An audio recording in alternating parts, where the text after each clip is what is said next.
Il-membru parlamentari Ewropea Ana Gomez mill-grupp tas-Soċjalisti ikkritikat il-beħ tal-konċessjonijiet tal-isptarijiet lokali mill-Vitals Global Healthcare lil Stewart Healthcare. F'post fuq Twitter, Gomez innotat li dan huwa eżempju ċar ta' dak li qalet waqt id-diskussjonijiet tad-direttivi tal-Unjoni Ewropea kontra l-ħassil tal-flus.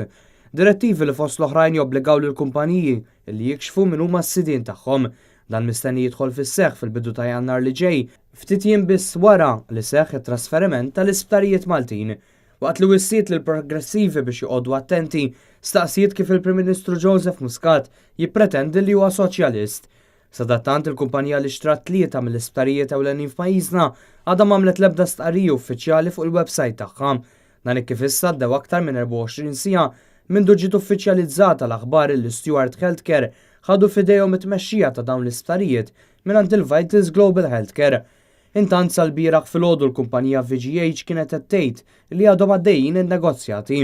Dan meta skont il-Ministru il-ftehim ma' Stewart Healthcare ġie ffirmat il-lejl ta' qabel fid-9:09 ta' filgħaxija. Sar magħruf ukoll li 3 snin ilu Stewart Healthcare kienet fiċ-ċentru ta' kontroversja kbira meta tmexxija ddeċidiet li taqbad u tagħlaq l-uniku sptar li kien hemm fi Quincy.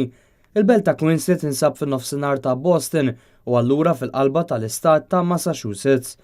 Il-mossa li jingħalaq il-Quincy Medical Center fisret li 90,000 ruħ li jgħixu f'dan is-subborg ta' Boston spiċċaw bla sptar.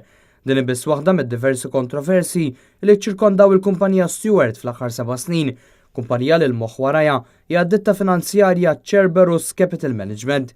Sadattant il-General Workers Union ħabbret il-ftehim mill-ħquq u l-garanziji miksuba dwar kundizzjonijiet tal-ħaddiema kienu għadhom fis-seħħ.